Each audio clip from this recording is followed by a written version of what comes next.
to the affected countries or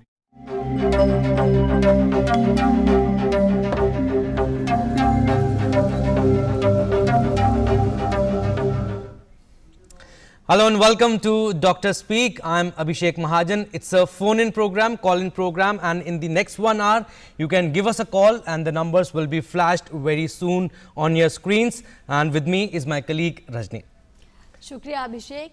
तो Covid संक्रमण जो है पूरे ही देश में, दुनिया में अपने पैर लगातार पसार रहा है और हम लोग भी बुनियादी सावधानियां बरत कर उसे दूर करने की कोशिश कर रहे हैं, उससे बचने की कोशिश कर रहे हैं। लेकिन और भी बहुत कुछ है जो कोविड-19 संक्रमण के बारे में हमें जानना ज़रूरी है। वो कौन कौन सी एहतियात हैं जब हम घर से बाहर निकले, उनको अपनाकर हम इस संक्रमण से बच सकते हैं और कैसे अपने आप को बचाएं और अपने सामने खड़ी चुनौतियों से निपटें, कुछ सावधानियाँ अपनाकर। इसके बारे में हम अपने कार्यक्रम में भी जानेंगे। हमारे साथ कुछ गेस्ट थोड़ी देर में मौजूद होंगे, वो आपको बताएंगे कोविड-19 संक्रमण से जुड़े आपके हर सवाल का जवाब भी देंगे। आप हमें कॉल कर सकते हैं, हमारी फ़ोन लाइन खुल चुकी है और जब आप हमें कॉल करें तो अपने टीवी का वॉल्यूम या तो बंद कर दीजिए या उसे कम कर लीजिए।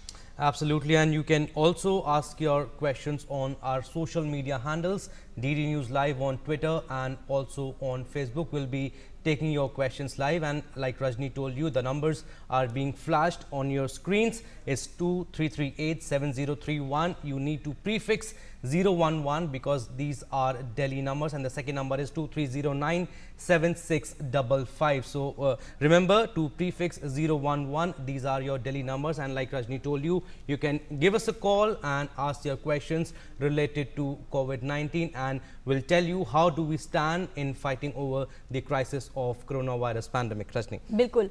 बुनियादी सावधानियों की जब हम बात करते हैं तो उसमें 3-4 ऐसे तथ्य हैं जिनको जानना बहुत ज़रूरी है और ठीक से जानना बहुत ज़रूरी है, जिसमें मास्क पहनना, ठीक तरीके से हाथ धोना, सोशल डिस्टेंसिंग या फिजिकल डिस्टेंसिंग का ठीक तरीके से पालन करना बहुत ज़रूरी है। बुनियादी बातें हैं जो लॉकडाउन शुरू होने से लेकर अब तक के पड़ाव में बार बार लोगों को समझाई गई है, लेकिन देखा जा रहा है कि इन्हीं बुनियादी सावधानियों को बरतने में लोग जो है वो कोताही बरत रहे हैं और कहीं ना कहीं यही कारण है कि शायद कोविड-19 संक्रमण इतनी तेज़ी से पूरी ही दुनिया में फैल रहा है। हमें ये बात समझनी चाहिए कि जब हम मास्क पहनते हैं तो उससे न केवल हमारी सुरक्षा हो रही है, बल्कि हमारे सामने जो भी है, हमारे आसपास जो भी है, उनकी सुरक्षा हो रही है। और ये हमारी जिम्मेदारी बनती है कि इस कोविड संक्रमण के दौर में न केवल हम अपनी देखभाल करें, बल्कि हमारे साथ हमारे आसपास जो भी मौजूद है उसको भी हम सुरक्षित रखें। Absolutely, Rajni, and like you mentioned about the mask, it's an obligatory dress code now. It's part of your cupboards now,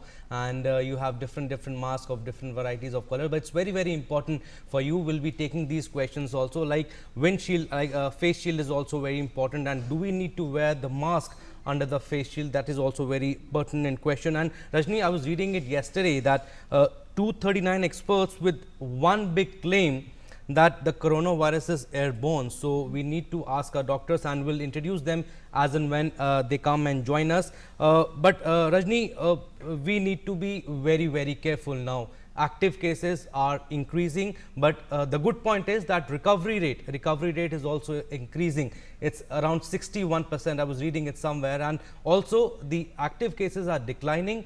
The cases are rising fast because we need to tell our viewers, because this is the reason the tests have risen, the tests have been increased. That's why the cases are rising. But the good part is that recovery rate is also increasing. बिल्कुल। Covid संक्रमण के दौरान बहुत सारी चीज़ें देखी गई हैं अभिषेक। ये भी देखा गया है कि लोग जो है बहुत कुछ जानना चाह रहे हैं और इस संक्रमण से जुड़ी हर जानकारी वो जानना चाहते हैं। हमारे साथ डॉक्टर उमा जुड़ गई हैं। डॉक्टर उमा कुमार हमारे साथ जुड़ी हैं जी। तो साथ ही डॉक्टर सुरेश कुमार कुछ देर में हमारे साथ होंगे। लेकिन डॉक्टर उमा, आपका बहुत बहुत स्वागत है। जैसा कि मैं और अभिषेक चर्चा कर रहे थे कि कोविड संक्रमण जब से शुरू हुआ है तब से लेकर अब तक लोगों के टेम्परामेंट में भी, लोगों की सीखने की क्षमता में भी फ़र्क आया है। बुनियादी बातों का वो ध्यान रख रहे हैं, लेकिन बहुत ज़्यादा जिज्ञासा है और भी कुछ जानने के लिए, ख़ासकर इलाज कब तक मिलेगा, वैक्सीन कब तक तैयार होगी, और ये चीज़ उन्हें परेशान भी कर रही है। डॉक्टर उमा, आपको हमारी आवाज़ मिल रही है? डॉक्टर उमा को अभी हमारी, आ रही है आपकी मुझे डॉक्टर उमा को अभी हमारी आवाज़ नहीं जी। अभिषेक, तो मैं वही बात कर रही थी कि बहुत कुछ बदला है और लोग बहुत जानना चाह रहे हैं। गूगल के ज़रिए, व्हाट्सएप के ज़रिए बहुत सारी इन्फॉर्मेशन शेयर हो रही है जो कहीं ना कहीं जानकारी तो बढ़ा रही है, लेकिन कहीं ना कहीं लोगों के ऊपर एक प्रेशर भी बना रही है और लोग मानसिक तौर पर भी परेशान हो रहे हैं। Absolutely, Rajni, and many questions people want to ask that are they allowed to have non-vegetarian food from outside? Is it safe to eat food from outside? A lot of questions that we do Dr. Speak every day, and a lot of questions that come in that is it safe to order food from outside? But now we'll come back to that. But Dr. Uma Kumar, who is a rheumatologist with AIIMS, she is joining us live. Welcome, Dr. Uma, and we hope you can hear us now. I can. Yeah, Dr. Uma, we were asking you before also that how do we stand now in tiding over the crisis of coronavirus pandemic?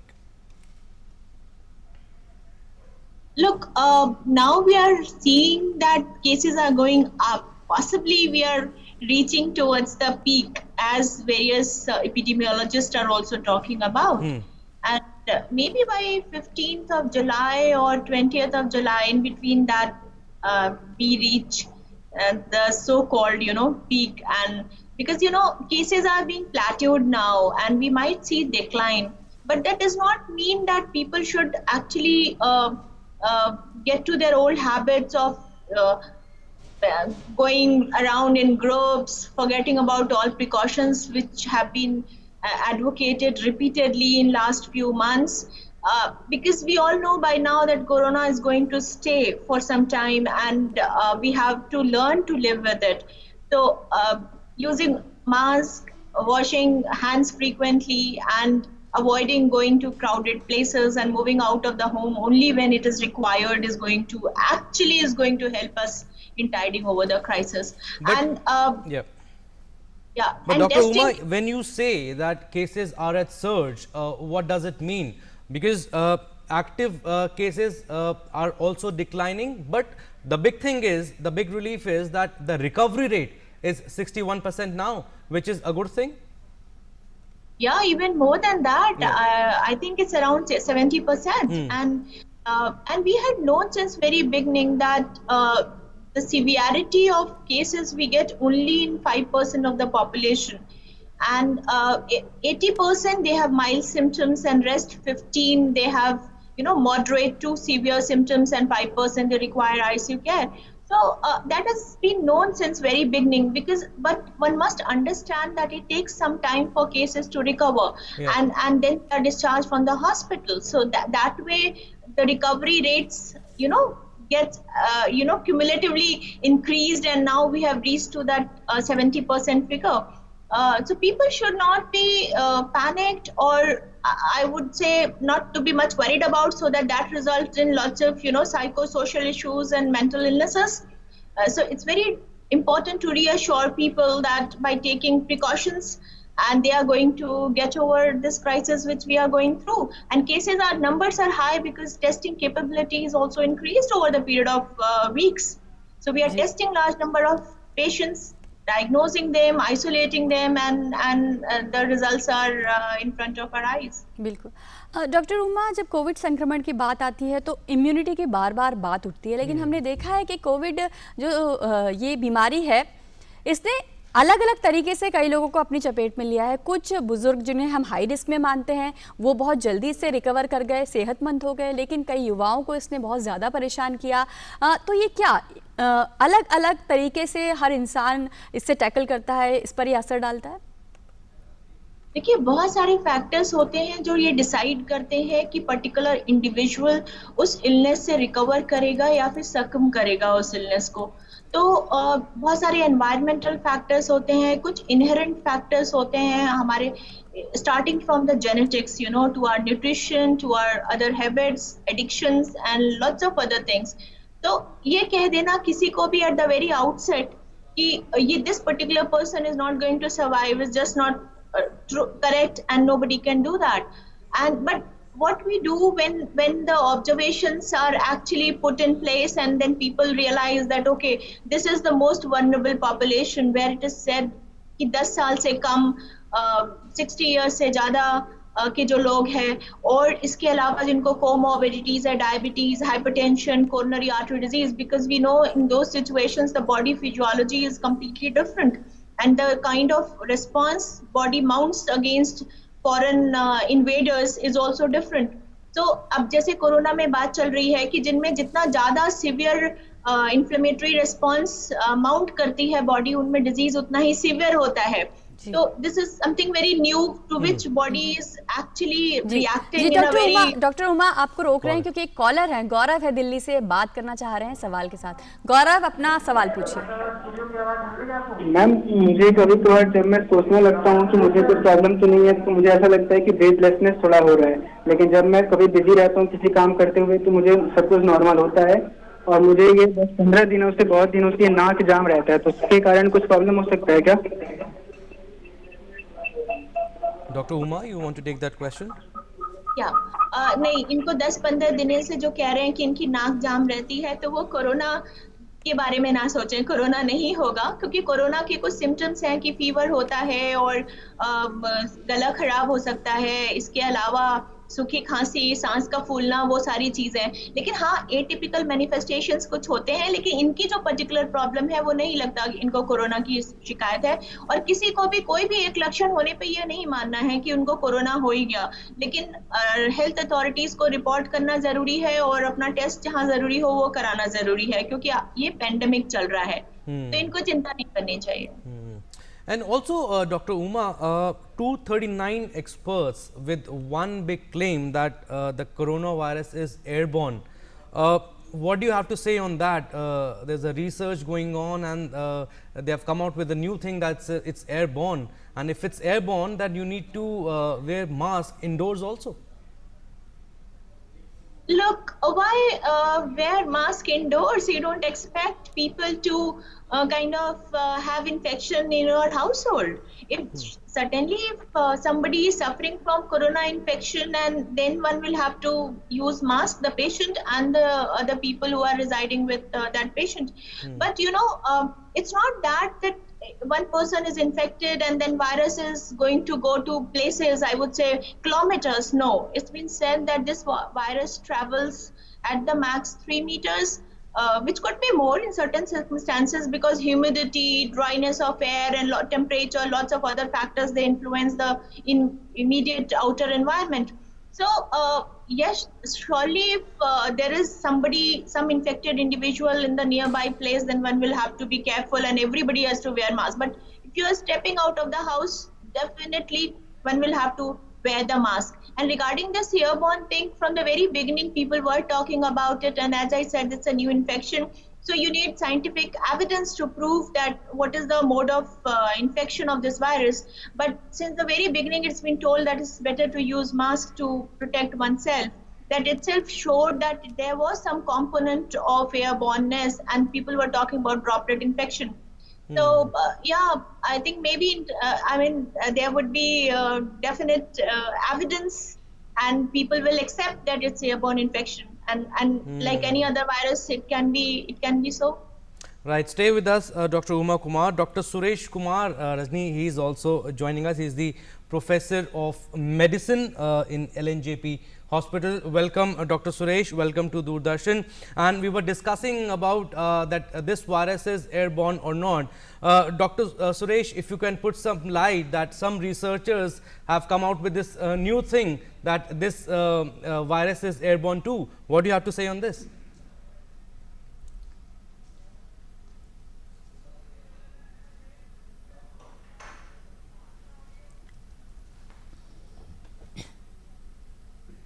Doctor Suresh की आवाज़ हम तक नहीं पहुंच पा रही है. Doctor Uma, आप उस सवाल का जवाब लगभग दे चुकी थी, लेकिन उसी से जुड़ा हुआ एक और सवाल है कि अब जबकि लोग ठीक होकर आ रहे हैं और अपनी कहानियाँ भी लोगों के साथ साझा कर रहे हैं, तब बता रहे हैं कहीं ना कहीं एक आशा बनती है कि ये अगर आपकी मजबूत इच्छा शक्ति है और आपको बेहतर इलाज मिले तो कोरोना से ठीक होना संभव है और लोग ठीक भी हो रहे हैं.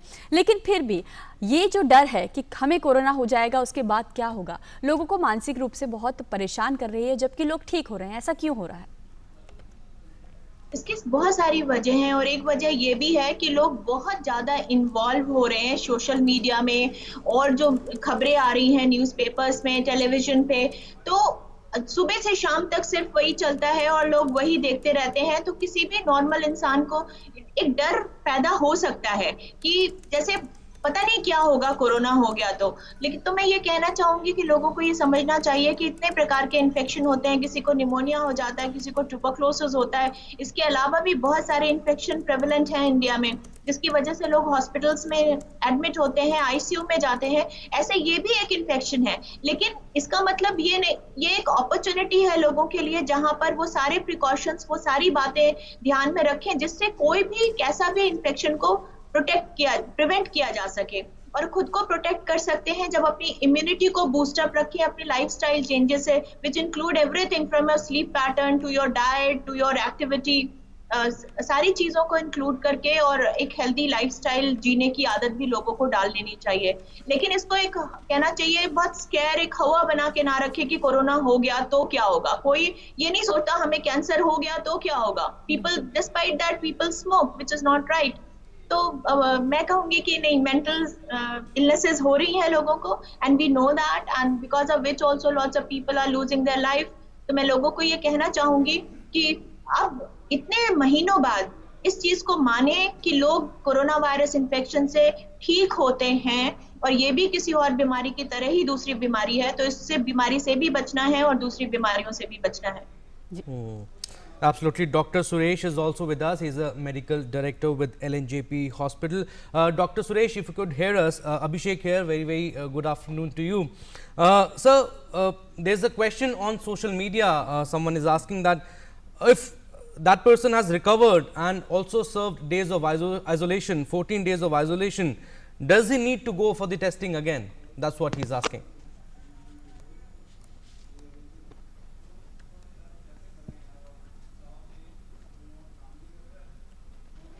डॉक्टर सुरेश, आपको हमारी आवाज मिल रही है? हाँ जी जी। डॉक्टर सुरेश, अभिषेक आपसे सवाल कर रहे थे। I was asking you, Dr. Suresh, that there's a question on social media that someone has recovered from COVID-19 and he has also served 14 days of isolation. In fact, more than that, 3-4 days more, 17 days in total. Does he need to go for testing again? Usually, we don't recommend repeat testing, but in certain circumstances, repeat testing is advised. I am just giving you, because earlier there was a loss of audio, and the earlier question you asked that whether it is airborne or not, this virus. So I just want to tell you what we are doing at our hospital. We are collecting 100 samples from ICU and from corridors. Whether this virus is airborne or not. So we are analyzing the data and we have samples in the air, in between the 100 samples we are analyzing, and probably within 2 weeks we will be able to tell you more scientifically that whether is the virus airborne or not. But there are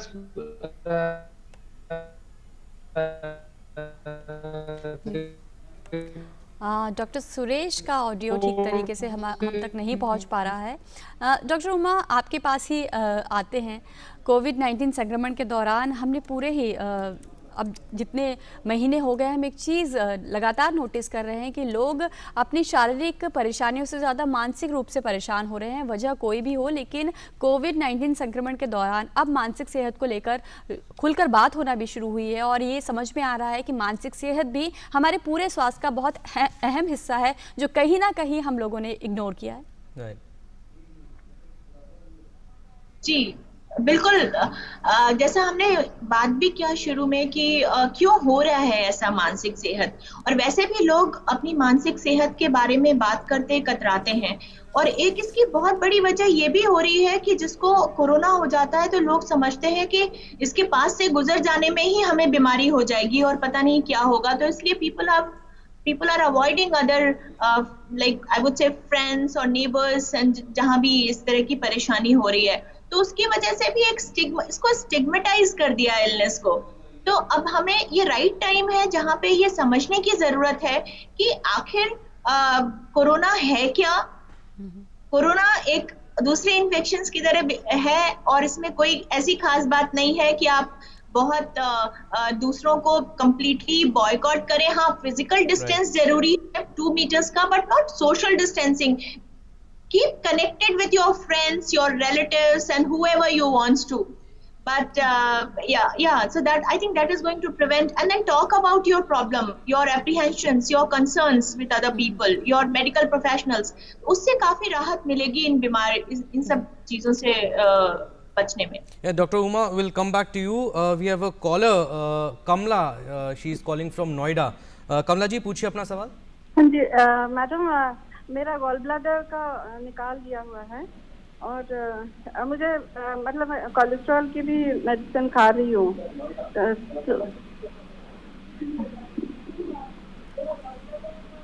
कमला, आप जब हमसे सवाल पूछ रहे हैं तो अपने TV का वॉल्यूम कम कर दीजिए या उसे बंद कर दीजिए. मेरा गॉल ब्लैडर तो निकाल दिया है मैडम, तो फिर भी कोलेस्ट्रॉल की तो मेडिसिन खा रही हूँ, लेकिन मुझे भी मतलब ज़्यादा तो घी वगैरह खाती नहीं हूँ, सिर्फ वो परौंठी खाती हूँ और मिर्ची बिल्कुल बंद कर दी है. फिर भी मुझे बर्निंग सेंसेशन होती है थ्रोट में. अभी आजकल हो रही है मैडम, पहले बंद हो गया था. 10 साल हो गए हैं मेरा. हमारा दर्शकों से अनुरोध है कि आप अगर हो सके तो कोरोना संक्रमण से जुड़ी समस्याएं हम तक जरूर लाइए, लेकिन फिर भी हमारे साथ विशेषज्ञ मौजूद हैं. डॉक्टर सुरेश, अगर आप इस सवाल का जवाब देना चाहें. मैडम ने प्रॉब्लम बताई कि उनको गॉल ब्लैडर में स्टोन है और उनको एसिडिटी का प्रॉब्लम रहता है और उनको कोलेस्ट्रॉल का मेडिसिन खा रहा है. ये कॉमन प्रॉब्लम है फीमेल्स में जो 40 साल से ज़्यादा उम्र की हैं और जिनका मोटापा है.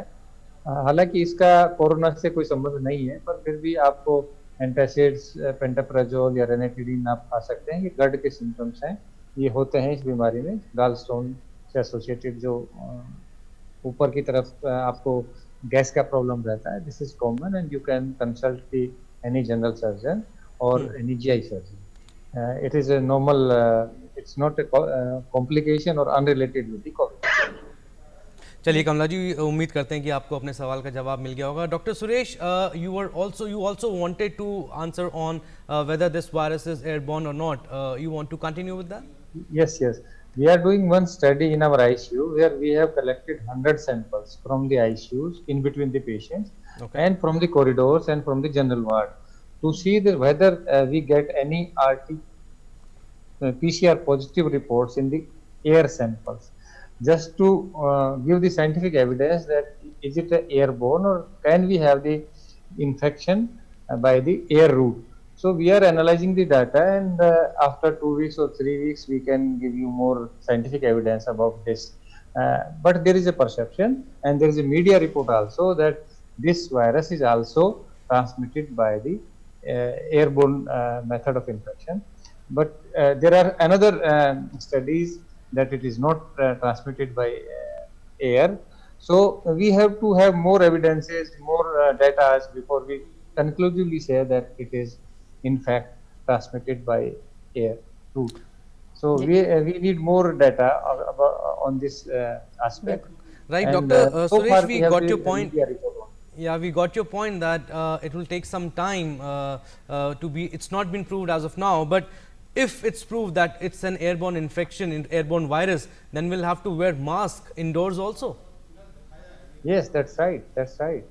We once we have the evidence that this is also airborne, so far it is man-to-man transmission. Right. So if we have this evidence that it is airborne, then we have to take all the precaution. The same mask has to be there inside the home or houses also. That is very important.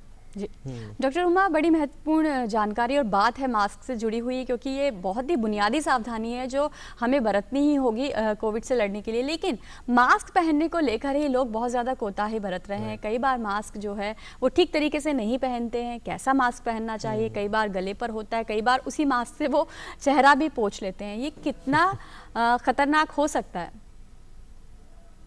नहीं, देखिए, गले पे तो बिल्कुल नहीं होना चाहिए. मेरा मास्क भी मेरे गले पे है, लेकिन मैं अंदर कमरे में बैठी हुई हूँ, अकेली हूँ, आसपास कोई भी नहीं है. लेकिन लोगों को मास्क पहनना जरूरी है, और मास्क का मकसद ये है कि बाहर की हवा अंदर ना आ सके। तो मास्क में कहीं से भी कोई लीकेज नहीं होनी चाहिए, चाहे वो कपड़े का मास्क पहन रहे हैं या फिर ट्रिपल लेयर पहन रहे हैं या N95 पहन रहे हैं। अगर N95 भी कोई यूज करता है और बाहर की एयर वो इनहेल कर पा रहा है तो इट्स यूजलेस, राइट। तो वो बहुत ध्यान रखने की जरूरत है। तो आम जनता को जो क्लोथ का मास्क कहा जा रहा है, कपड़े का double layer mask is good enough. लेकिन हाँ, हॉस्पिटल में हेल्थ केयर प्रोफेशनल्स के लिए जरूरी है कि वो N95 इस्तेमाल करें, क्योंकि वो पेशेंट के डायरेक्ट कांटेक्ट में आते हैं। और particularly in areas where aerosol generation procedures are being done, like endoscopy या ब्रोंकोस्कोपी या इस तरह के प्रोसीजर करते हैं जहाँ पे एरोसोल जनरेट होता है, मतलब ज्यादा वायरस बाहर आता है। बाकी के लोग जो है ट्रिपल लेयर मास्क का इस्तेमाल करते हैं। दूसरी बात है, मास्क से मुंह पोंछने वाली बात बिल्कुल नहीं करना चाहिए, क्योंकि अगर बाहर वातावरण में कोई भी इन्फेक्शन है वो आपके मास्क की आउटर सरफेस पे कलेक्ट हो जाता है, और अगर आप हाथ लगाएंगे मास्क के बाहर तो वो हाथों पे आएगा और वहां से आपके मुंह और नाक और आंख के द्वारा अंदर पहुंच सकता है।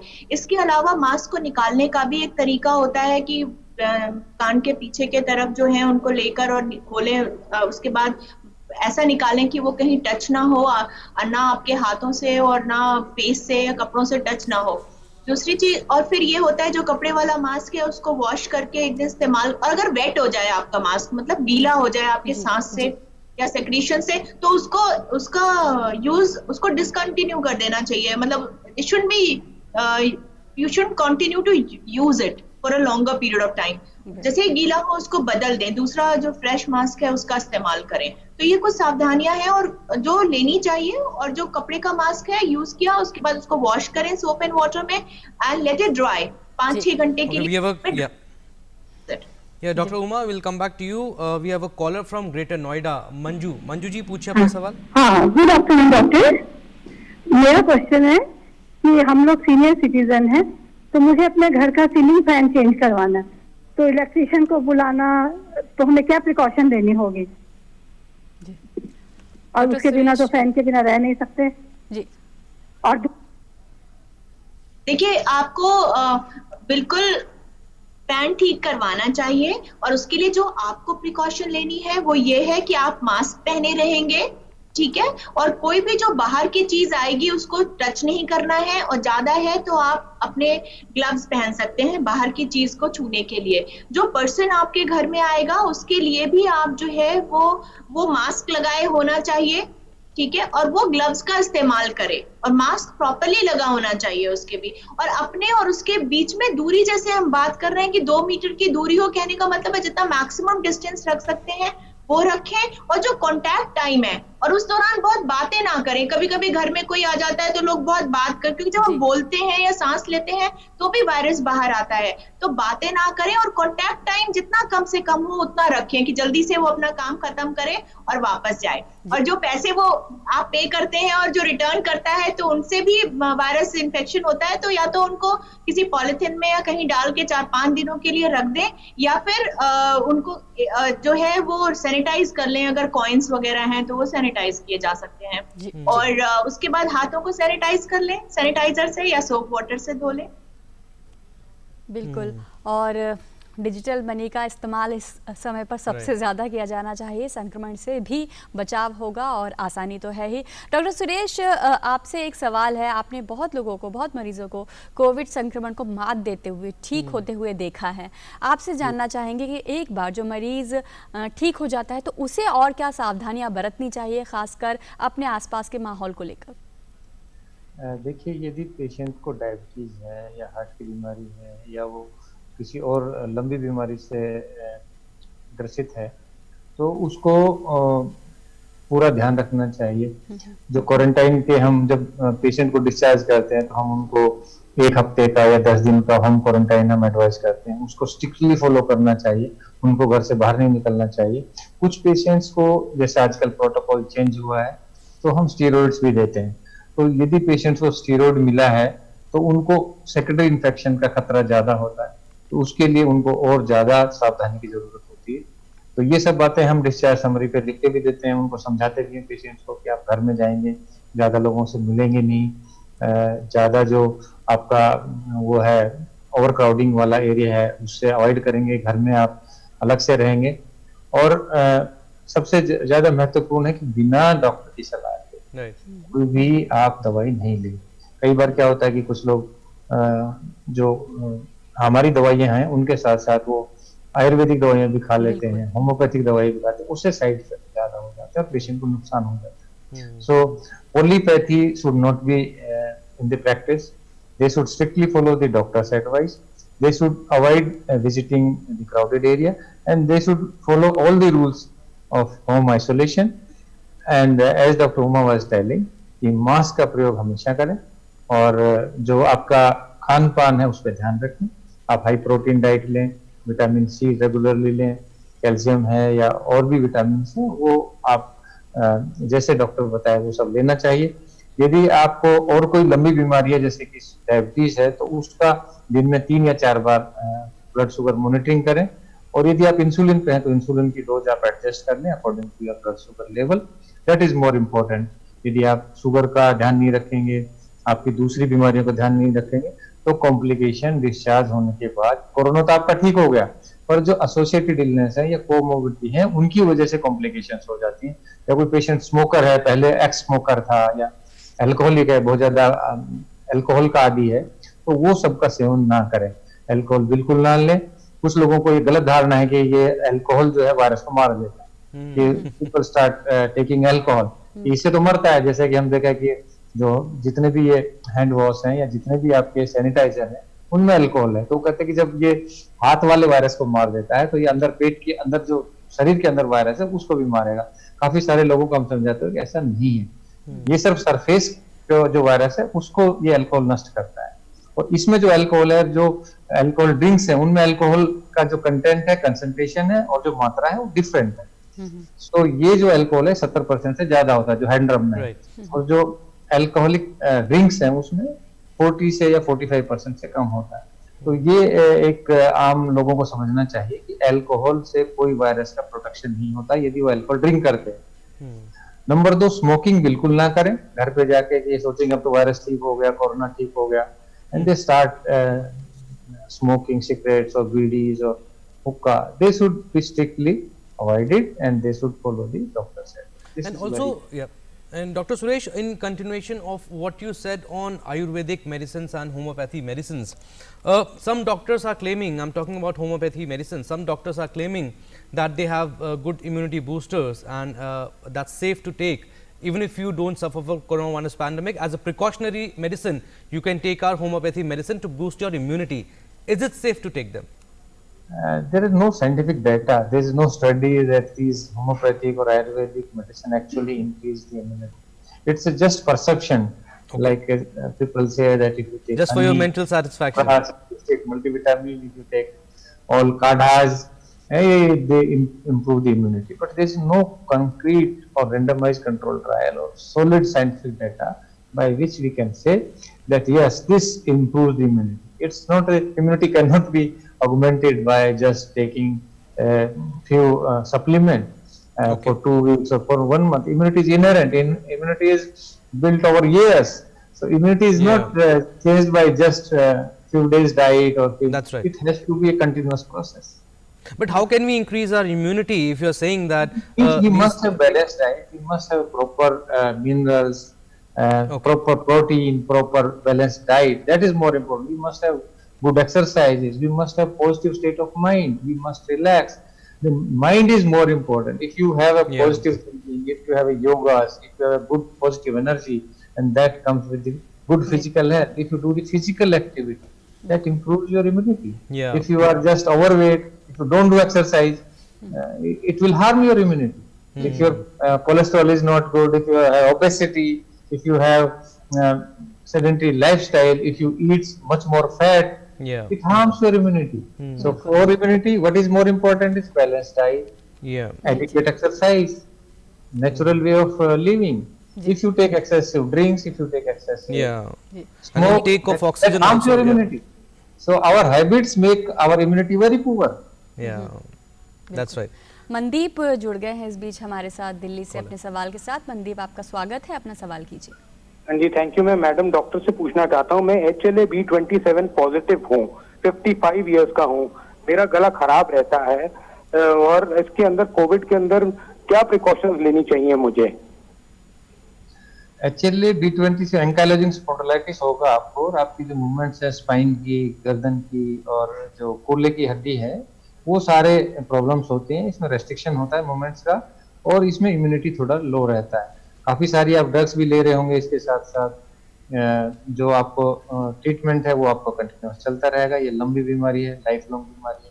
एक्सरसाइज का बहुत ज़्यादा रोल है इसमें। और आपको यदि चेस्ट में कुछ प्रॉब्लम है, सांस लेने में प्रॉब्लम है, या आपको पल्मोनरी फंक्शंस में कुछ प्रॉब्लम है, तो उसके लिए आप किसी अच्छे रिमेटोलॉजिस्ट को या इम्यूनोलॉजिस्ट को दिखा सकते हैं।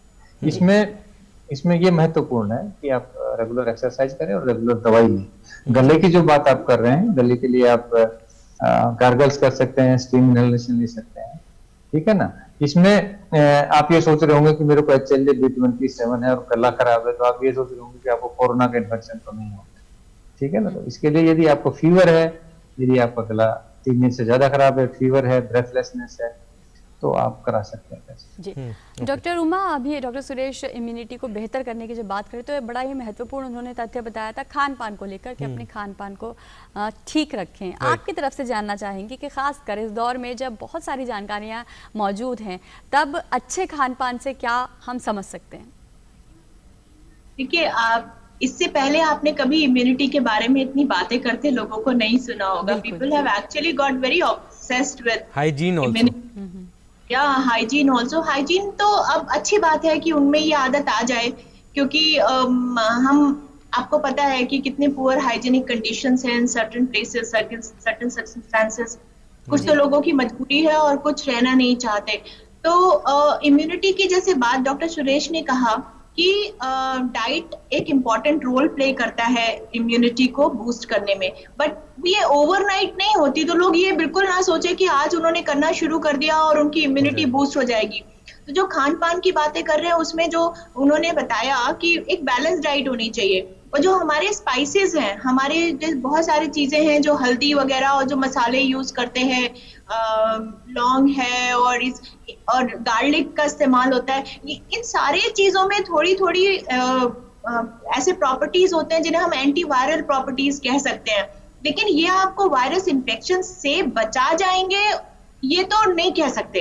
लेकिन हाँ, उससे जब इम्यूनिटी बूस्ट होती है, हो सकता है किसी को इन्फेक्शन सब क्लिनिकल होके रह जाए। इसका मतलब है कि इन्फेक्शन तो आया लेकिन उनमें डिजीज नहीं हुई, या उनको माइल्ड इन्फेक्शन होके रह जाए। तो immunity plays a very important role in controlling any infection which invades us. तो इसलिए घर का खाना आई वुड से, जो एक दालें, रोटी, चावल, सब्जियां, नट्स, जो ड्राई फ्रूट्स होते हैं, या और जो सारे जो मौसमी फल होते हैं, दूध प्रोडक्ट्स जो नॉन वेजिटेरियन लेते हैं, नॉन वेजिटेरियन, अगर सारी चीजें एक बैलेंस्ड अमाउंट में ली जाए तो इम्यूनिटी बूस्ट करने के लिए काफी है। उसके लिए अलग से कुछ खाने की और इम्यूनो बूस्टर लेने की जरूरत नहीं है। Dr. Uma, some people are going with multivitamins, vitamin C. Is it required or not? Look, vitamin C, what people say that it has some role to play against any viral infection. अब ये एक viral infection चल रहा है और vitamin C जो है water soluble vitamin है, तो जो एक्सेसिव अगर जाती है तो that is actually passed out of the body, है ना, वो एक्सक्रीट हो जाता है बॉडी, एक्यूमुलेट नहीं होता। तो इसलिए लेने में इसको कोई हर्ज नहीं है। और ये दी भी जा रही है as one of the treatment modality in this corona infection, तो लोग ले सकते हैं विटामिन सी। जहां तक बात है विटामिन बी कॉम्प्लेक्स की, तो वही लोग लें जिनको डेफिशिएंसी है। People are talking about zinc also, लेकिन many of these B complex preparations they contain very little quantity of zinc, वो थेराप्यूटिक रेंज में ही नहीं होता है। तो मैं कहूंगी कि जिनको डेफिशिएंसी है वही लें बी कॉम्प्लेक्स। सबको लेने की जरूरत नहीं है, लेकिन हाँ ठीक है, अगर कोई ले लेता है तो देयर इज नो हार्म। बिल्कुल।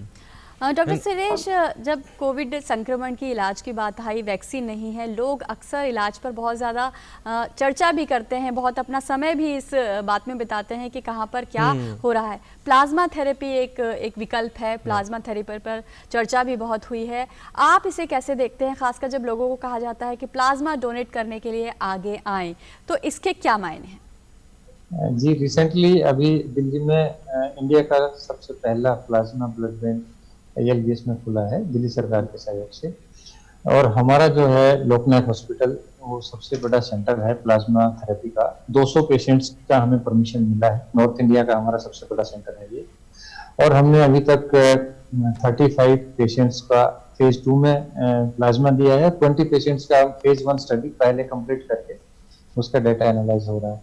तो रिजल्ट्स तो अच्छे हैं, पर हमने ये देखा है कि हमारा जो ये 60-70 पेशेंट्स का अनुभव है, इसमें ये कि यदि पेशेंट्स को मल्टी ऑर्गन फेलियर हो गया या पेशेंट वेंटिलेटर पर चला गया, पेशेंट्स को कॉम्प्लिकेशंस हैं, तो प्लाज्मा काम नहीं करता है।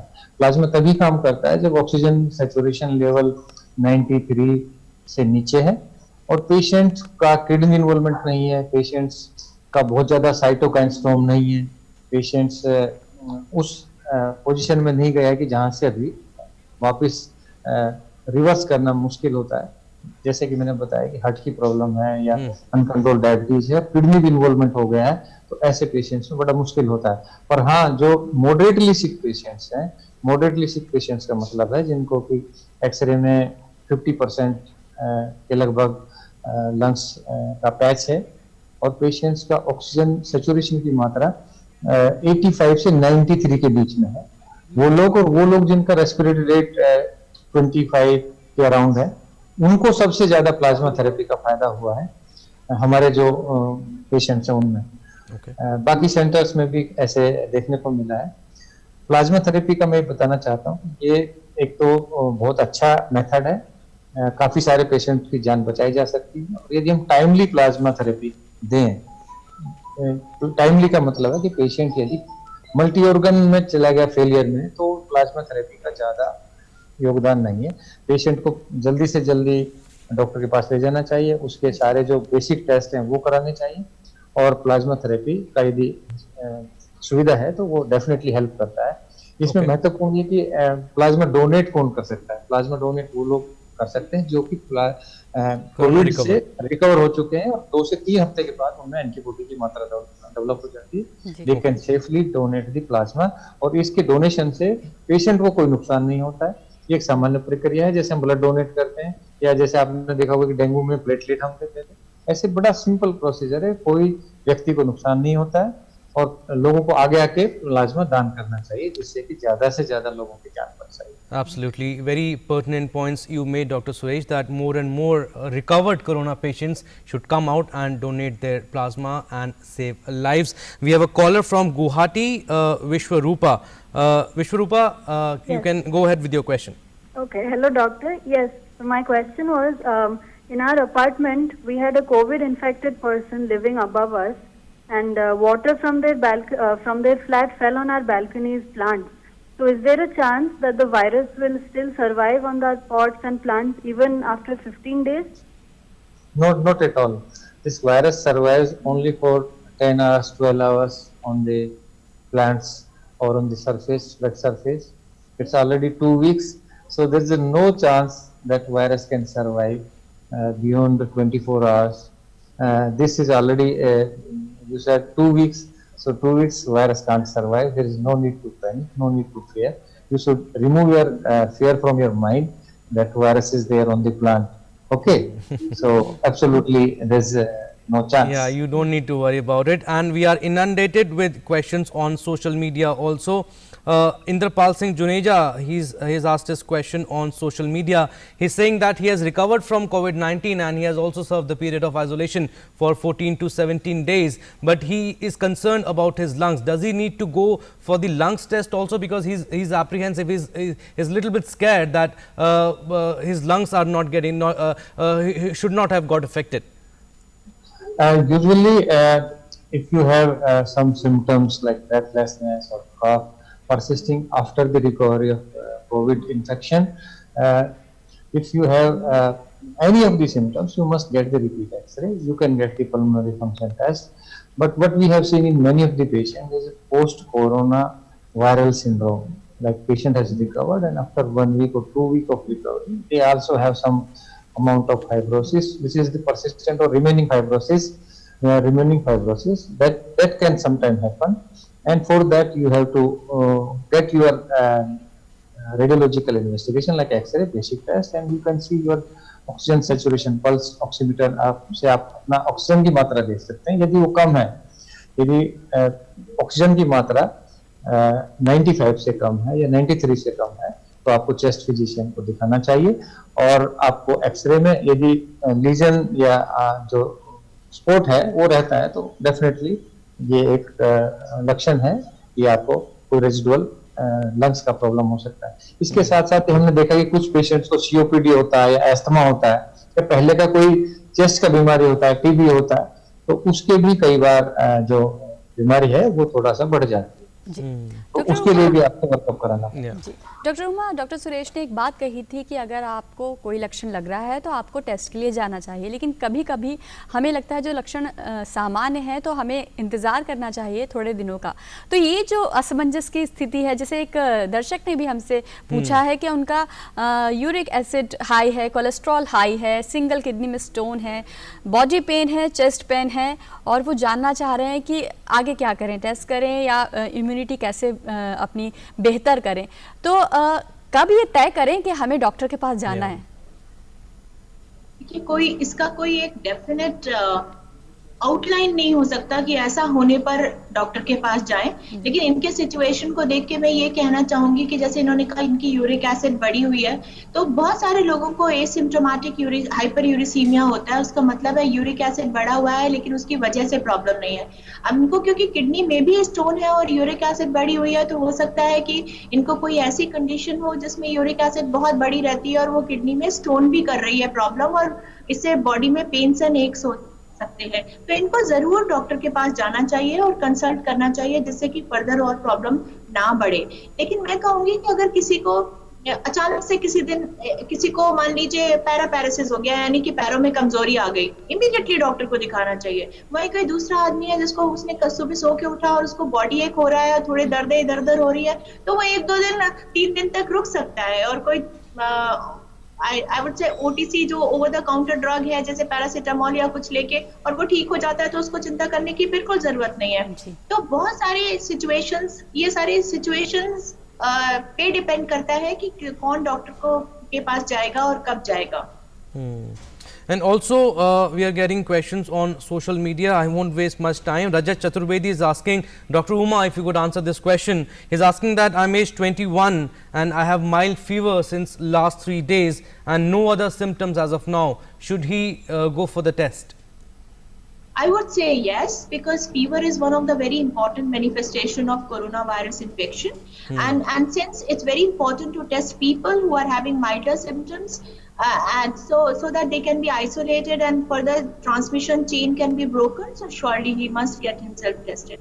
Yeah, but he shouldn't worry about if that's getting delayed, because अभी जो कहते हैं, जो studies आए हैं and evidence says that if RT-PCR is done on 7th or 8th day of illness, then the sensitivity goes up, and on the 3rd day or 4th day it remains very low to the tune of 60%. So दिन हो भी जाते हैं तो कोई problem की बात नहीं है. He must isolate himself and then get himself tested. Ji. Right, Dr. Uma and Dr. Suresh, and this question is for you. Poonam Tiwari is asking that COVID test negative आने के बाद भी lungs में infection है, उसके लिए doctors को क्या ट्रीटमेंट देना चाहिए? कोविड यदि आपका नेगेटिव है, पहले पॉजिटिव था फिर नेगेटिव हुआ है, दूसरा शुरू से नेगेटिव था, तो इसमें ज्यादा चिंता की बात नहीं है. यूजुअली वो चेंजेस जो हैं, जो एक्सरे में चेंजेस आते हैं, वो 15 दिन में रिजोल्व हो जाते हैं बाय एंड लार्ज. कुछ पेशेंट्स ऐसे होते हैं हमारे पास जिसमें कि प्री एग्जिस्टिंग इलनेस होती है. प्री एग्जिस्टिंग इलनेस का मतलब है कि यदि किसी को पहले दमे की शिकायत है या पहले कोई उनको फाइब्रोसिस है, पल्मोनरी फाइब्रोसिस है, या किसी पेशेंट्स को पहले कोई COPD है, या कोई पेशेंट्स को मल्टी सिस्टमिक डिजीज है, तो उस कंडीशन में ये परसिस्ट करते हैं. आमतौर पर ऐसा कुछ नहीं है कि आपको ये जो वायरल इलनेस है, ये इसका पीरियड होता है, वो पेशेंट्स के जो लंग्स में इन्फेस्टेशन है, लंग में जो खराबी है, वो पूर्णतः ठीक हो जाती है. यदि पर पेशेंट को इम्यूनो कॉम्प्रोमाइज्ड है, पेशेंट्स को कुछ एसोसिएटेड इलनेस है, या पेशेंट्स पहले से ही लंग्स उसके खराब है, तो वो लंबे टाइम तक उसको रिकवरी होने में समय लगता है. डॉक्टर उमा, एक सवाल बार बार दर्शक पूछ रहे हैं, किडनी से रिलेटेड प्रॉब्लम है, हालांकि यूरिन इन्फेक्शन से रिलेटेड प्रॉब्लम है, लेकिन जानना चाह रहे हैं कि मैं उनके सवाल ही आपके लिए पढ़ देती हूँ। किडनी में प्रॉब्लम है, यूरिन इन्फेक्शन है और बार बार यूरिन जा रहे हैं, तो ऐसे में क्या डॉक्टर के पास जाकर चेकअप कराएं या खुद ही घर पर ठीक होने का इंतज़ार करें? नहीं, डॉक्टर के पास जाके चेकअप कराना चाहिए। तो बहुत सारी कंडीशंस हैं जो डिपेंड करती हैं कि ये प्रॉब्लम मेल्स में हो रही है या फीमेल्स में हो रही है, या उसके साथ इनको कोई एसोसिएटेड लोकल प्रॉब्लम तो नहीं है, तो इनको जरूर डॉक्टर के पास जाना चाहिए। किडनी प्रॉब्लम को कभी भी इग्नोर नहीं करना चाहिए, और recurrent UTI is one very important cause for chronic kidney disease in India. And also Dr. Suresh, 2-3 people are asking that is it safe to go for a morning walk? We haven't gone for the last 2-3 months, and we are very desperate to go for a morning walk. Should we go for it, and what precautions should we take when we come back? It's very safe if you go in the morning walk and keep social distancing. यदि आप बहुत ज़्यादा भीड़ वाले park में नहीं जाते हैं और यदि आप मास्क लगाते हैं अच्छी तरह से और आप पूरा पालन करते हैं नियमों का, तो कोई रिस्क नहीं है। मॉर्निंग वॉक अब ज़्यादातर लोग जा रहे हैं, मैं खुद भी मॉर्निंग वॉक पे जाता हूँ, और सुबह के टाइम तो वैसे भी पार्क में बहुत कम लोग ही नज़र आते हैं। पर यदि पार्क छोटा है, स्मॉल साइज पार्क है और ज़्यादा लोग हैं, तो वो अवॉइड करना चाहिए। Overcrowding is not recommended, number 1। Number 2, you should take all the basic precautions like hand hygiene. You must practice. You must take a proper mask, and if you have excessive sweating, you should use the towel, or you should not infect the others. That is more important. If you throw the wet tissue papers or wet other items in the park, which I have observed in my morning walk, that people are using tissue paper and they are throwing in the park. That should not happen. That's also an intake of in your own ear, you are infecting others. That is very important. Yeah, Rajni, Dr. Suresh is also saying that intake of oxygen also contributes to the immunity. बिल्कुल। और doctor Uma, हमारे पास वक्त कम है, तो आपसे जानना चाहेंगे कि एक्यूट अगर बॉडी एक है, फीवर नहीं है, लेकिन बहुत ज़्यादा अगर बदन दर्द है, तो ये क्या दिखाता है, क्या करना चाहिए? देखिए, जब से लोगों ने सुना है कि बॉडी एक भी एक लक्षण हो सकता है कोरोना का, तो लोग बहुत घबरा गए हैं। वो ये भूल गए कि बॉडी एक होना एक बहुत ही कॉमन सी प्रॉब्लम है, which depends on lots of things, कि आपकी एक्टिविटी कितनी हुई, अब वेदर कैसा है, और बहुत सारी चीजें। तो खाली बॉडी एक हो रहा है और वो क्रॉनिक है, परसिस्टेंट है, तो दिखा लेना चाहिए बिल्कुल। वो तो विटामिन डी डेफिशिएंसी भी हो सकती है, हाइपोथायराइडिज्म भी हो सकता है, और कोई डेफिशिएंसी हो सकती है। तो बहुत क्रॉनिक है तो डॉक्टर को दिखा लेना चाहिए। 1-2 दिन की प्रॉब्लम है तो शुड बी वरीड अबाउट। जी, बहुत बहुत शुक्रिया आपका डॉक्टर उमा और डॉक्टर सुरेश, हमारे दर्शकों के सवालों का जवाब देने के लिए और कोविड संक्रमण से जुड़ी महत्वपूर्ण जानकारियां हमारे साथ साझा करने के लिए।